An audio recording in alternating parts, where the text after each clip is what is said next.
From soldier to board gamer to YouTuber, welcome back. This is Board Game Officer. Today we are doing another Obtain or Abstain of Castellans. Let's go ahead and jump over a really quick overview, and then we'll get into the pros and cons, and then my ultimate Obtain or Abstain opinion.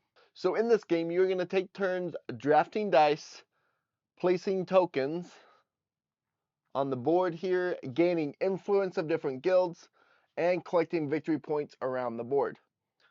This game consists of 4 different phases. Phase 1 is you're going to have all these dice here. Depending on the amount of players, you have more or less dice. You're going to roll the dice and you're going to start drafting the dice one by one as you go around the circle until each person has 3 dice. At the end of that, there will be 3 dice left over that you will place on the board for possible use later in the game. After you have drafted all the dice, you will go into the action phase. The action phase is the main phase of this game where these boards come into play. You have crates, you have ships, you have windmills, you have people, you have temples, you have manors. You will build one of those on one of these 6 I don't remember what they call them, but 6 areas basically.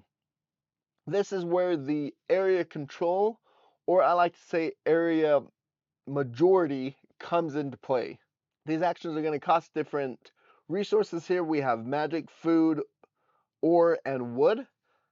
Each thing is going to cost different amount of resources there to build. Once you build it, each piece is worth one control point in the area. Other than the windmills, you get to place in the middle, and it's half in both of them. Overall, you are trying to build, you expend the dice to do an action. So basically, each person goes around, does one action until everyone's done all 3 actions or expended all 3 dice. When you've created that, or when everyone is done, then we go into the scoring phase. The scoring phase is going to depend on the round. Here, each round, this highlighted 3 is going to be the 3 areas that you only score. So in the first one, we're going to score 1, 2, and 3. Those are the only ones that matter in the first round. The second one, you come these 3, and so on until the 5th round, the final round, you will score the whole thing. Once you are done scoring, you will go into the reset phase where you reset some stuff on the board and you go over again, and that is 1 round. As you can see, there's 5 rounds on here, if you can't see that. All 5 rounds are done, you will do a final scoring, which actually will consist of this here as well. This is only for the final scoring, where your influence in each of these 4 guilds, the highest will get so many points, the second highest, so many, and so on. And that is pretty much the game. Obviously, that is a very quick, down and dirty explanation. Probably doesn't make sense of how to play the game, but just kind of a very quick overview. Now let's get into my pros of what I do like about this game. One thing that I do like about this game is these cards here. So these cards here are part of one of your actions. You can buy one of these cards. You have the pink deck and the blue deck. The pink deck is going to be more beneficial at the beginning of the game. The blue ones in general are going to be more beneficial towards the end of the game. That is very general. Does not mean you cannot buy one or the other at any point of the game. Now, as you can see, there's only 4 available. Their cost is according to the board here. I know you really can't see that, but this costs 3, 2, 1, and 1. So depending on their placement, depends on how much you could buy or what it costs to buy. Now, I really like the refreshing system. When I first saw this, only 4 cards out of like a 15 card deck, I was worried about not wanting any of them. But once you buy one, obviously you refresh it, and at the end of each round, you actually take off the 2 end ones on both piles, and it refreshes. I don't know why, but I really enjoyed that refreshing system. I know that's kind of a stupid little thing, but I guess it was refreshing to see, because pun intended, because I was worried about it. It was something I'm like, I don't know if I like that. Ended up, I really liked it. I liked the refreshing. Never seemed stagnant. I never was worried about. And if there wasn't anything else I liked about it, I would just wait till next round, and it was fine. Usually something came out. So that is my first thing. The next thing that I really liked was the dice drafting. I think this is actually my number one part of this game, is the dice drafting. I like drafting in a general sense anyways. And so that roll if you watch my channel at all, I love dice rolling. The fact I was playing a two-player game and I was rolling 3, 6, 9 dice, it's just fun. I like rolling dice. That is how tactileness of a game that I like. I like rolling dice, so I really like that. I like the dice drafting, the decision, because depending on the dice that you draft, you get whatever symbol is on there. You get that one-time bonus when you draft it. There's cards out here that help. You could have different things when you draft a dice. You could change the face of the die. You could change the cost, or you gain extra benefits when you draft a certain die, right? So there's actually a lot into the dice drafting that I really enjoyed. The next is the decision making. As you can see, there is a lot going on with this board, which at first it is very overwhelming, but we'll get to that. But there's a lot of decisions, a lot of different things that you're looking at here that I really liked. That decision making. I played mostly solo on my playthroughs, which solo was pretty good.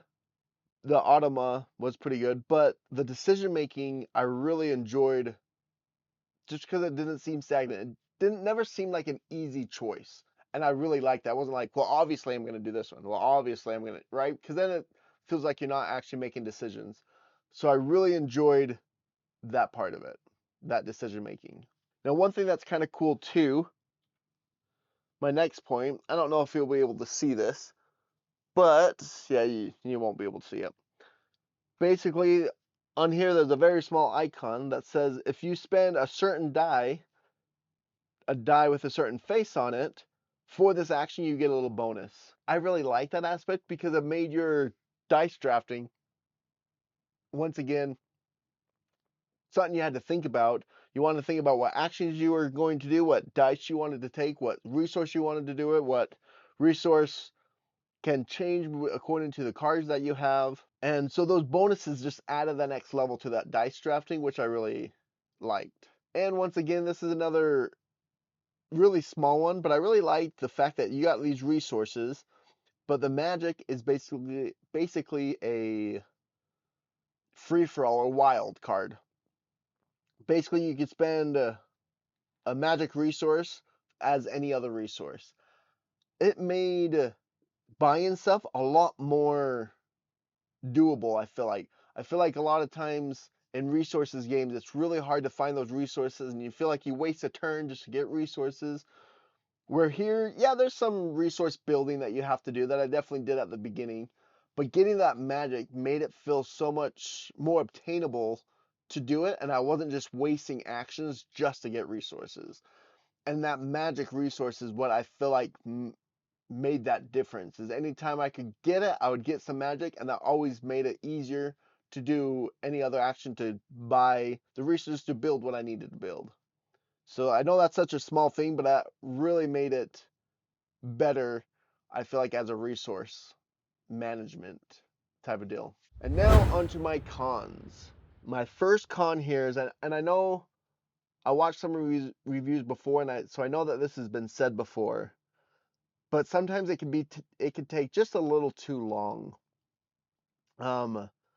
Which this kind of goes into my second point as well. Is like I was saying, the decision making is awesome because there's never an obvious choice. There's never a quote unquote right answer. But man, does that make for analysis paralysis. Like there's a lot in that. I played solo, and it was a little long. I did not play max's 5 players. Yes. I can't imagine playing with 5 players. Um, Not only just the rounds, but that analysis paralysis for each person, right? When you've got pieces on the board here, I don't know if you really can tell here, but right, there's a lot of pieces on the board, and each piece counts as a control point, except for the windmills you have to take into account, and you have to look at the colors. So you have to count how many control points to decide where you want to place something, if you want to place this or that, and what resources you're going to get. Right, there's a lot going on here. And this is just for 2 players, right? Because basically solo, you have basically 2-player rules. So with 5 players, I cannot imagine how long that would take. And so I feel like if you're playing this with 4 to 5 players, it's going to be a little rough until everyone gets used to it and kind of knows what's going on. But those first couple games is going to take a while. My solo game took me about an hour and a half, 2 hours, which that was my very first time just trying it out. Hour and a half probably solo. Especially once I learned the automa and how it works pretty well. Kind of quick with it, so that's good.